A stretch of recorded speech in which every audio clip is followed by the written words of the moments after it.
தெய்வத்தின் குரல் முதல் பகுதி. எதிர்கொண்டு அழைப்பான். சமுத்திரம் ஆடாமல் அசையாமல் இருக்கிற போது ஒரு காற்று அடித்தால் உடனே அதில் ஜலத்துளிகள் குமிழ்களாக தோன்றுகின்றன. இன்னொரு காற்று அடிக்கிற போது அந்த குமிழ்கள் உடைந்து போகின்றன. பரமாத்மா ஆடாத அசங்காத சமுத்திரம் மாதிரி. மாயை என்கிற காற்றினால் அதிலே ஜீவாத்மாக்கள் என்கிற நாமெல்லாம் குமிழ் மாதிரி தோன்றியிருக்கிறோம். ஆசாரியாருடைய கடாட்சம் என்கிற நல்ல காற்று நம்மேல் பட்டால் குமிழ் உடைந்து ஜலத்துளி சமுத்திரத்தோடு ஐக்கியமாகி விடுவது போல் நாமும் பரமாத்மாவிடம் இரண்டர கலந்து விடுவோம். சமுத்திர ஜலம் என்றென்றும் அளவு குறையாமலேதான் இருக்கிறது. அதிலிருந்து ஆவி பிரிந்து சென்று மழையாகி உலகத்தில் பலவிதங்களில் நதி, ஓடை, வாய்க்கால், ஏரி, குளம், கிணறு என்று ஜலாசயங்களாக ஆகின்றன. சமுத்திரம் வற்றுவதில்லை. அதில் புதிதாக வெள்ளம் வருவதும் இல்லை. அதிலிருந்து வந்த 6 குளங்கள் வற்றலாம், அல்லது இவற்றில் வெள்ளம் வரலாம்.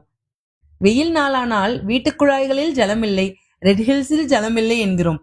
மழை காலத்தில் கோதாவரியில் வெள்ளம், காவிரியில் உடைப்பு என்று பேசுகிறோம். ஆனால் சிருஷ்டி காலத்தில் இந்த உலகத்தில் எத்தனை ஜலம் இருந்ததோ அதில் ஒரு இம்மி கூட, கிரெயின் கூட இன்று வரை குறையவில்லை, கூடவும் இல்லை. பணக்காரர்கள் சிலர் நிலத்தை விற்று வீடு வாங்குவார்கள். வீடுகளை விற்று பேங்கில் போடுவார்கள். பேங்க் பணத்தை ஷேர்களாக மாற்றுவார்கள். மொத்த சொத்து மாறாது. அவற்றின் ரூபம்தான் பல விதங்களில் மாறும். எல்லாவற்றையும் கூட்டினால் கணக்கு சரியாக இருக்கும். அப்படியேதான் லோகத்தில் உள்ள மொத்த ஜலம் சமுத்திரத்தில் இருக்க வேண்டும். இல்லாவிட்டால் மேகத்தில் இருக்க வேண்டும், அல்லது நதியாக, ஏரி, குளங்களாக இருக்க வேண்டும்.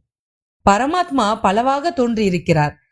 தோன்றிய பின்னும் சமுத்திரம் மாதிரி கூடாமல் குறையாமல் இருக்கிறார். நமக்கு கூடுதல் குறைவு எல்லாம் உண்டாகிறதாக தோன்றுகிறது. ஆனால் உள்ளது ஒன்றேதான் என்ற ஞானம் வந்தால் எங்குமே கூடுதலும் இல்லை, குறைவும் இல்லை. ஜலத்தை திருஷ்டாந்தமாக வைத்து பரமாத்மா ஜீவாத்மா சம்பந்தத்தை சொல்லும் போது நதிகளை பற்றி விசேஷமாக சொல்ல வேண்டும். சமுத்திர ஜலம் மழையாகி அதிலிருந்து ஏரியும் குளமும் குட்டையும் கிணறும் உண்டாகின்றன. இவை மறுபடியும் சமுத்திரத்தில் கலப்பதில்லை. ஆனால் எல்லா நதிகளும் சமுத்திரத்தையே தேடி வந்து கலந்து விடுகின்றன. வடக்கே ஒரு நதிக்கு சோன் என்று பெயர். சோனம் என்றால் சிவப்பு. இந்த நதி சிவப்பான மண் வழியே ஓடுகிறது. ஆந்திராவில் கிருஷ்ணா நதி இருக்கிறது. கிருஷ்ண என்றால் கருப்பு. இந்த நதி கருப்பு மண் மீது ஓடுகிறது. கங்கை என்றால் வெளுப்பு. இதுவும் அது ஓடி வருகிற பிரதேசத்தை பொறுத்து ஏற்பட்ட பெயர்தான். மூன்றும் ஒரே சமுத்திரத்தில் தான் கலக்கின்றன. சிகப்பு ரஜோகுணம், கருப்பு தமோகுணம், வெள்ளை சத்வகுணம். மனசானது முக்குணங்களில் எதில் பாய்கிறதோ அதையொட்டி ஜீவாத்மாவின் சுபாவம் அமைகிறது. எப்படியானாலும் கடைசியில் பரமாத்மா சமுத்திரத்தில் தான் கலந்தாக வேண்டும். Water finds it's level. தொடர்புடைய நீர்ப்போக்கு ஒரே மட்டத்தில் இருக்க முயலும் என்பார்கள். மலை உச்சியில் மழை பொழிந்து நதி உண்டாகிறது. அங்கிருந்து கீழே கனவேகமாக ஒரே இறைச்சலோடு நதி விழுகிறது. பூமியில் ஓடும்போது அத்தனை சத்தமில்லை. முடிவில் சமுத்திரத்தில் கலந்த பின் சத்தமே இல்லை. அப்போதுதான் நதி தன் லெவலுக்கு வருகிறது. அதாவது லெவலுக்கு வந்தவுடன் பரமசாந்தமாகிறது.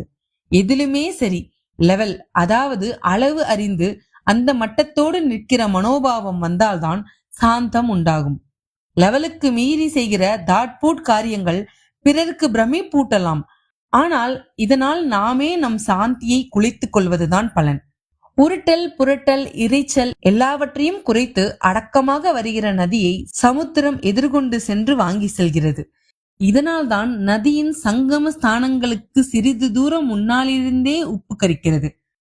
நாம் லெவலை மீறாமல் அடக்கமாக சென்றால் பரமாத்ம சமுத்திரமும் நம்மை எதிர்கொண்டு அழைத்து போய் தனக்குள் அடக்கம் செய்து கொண்டுவிடும்.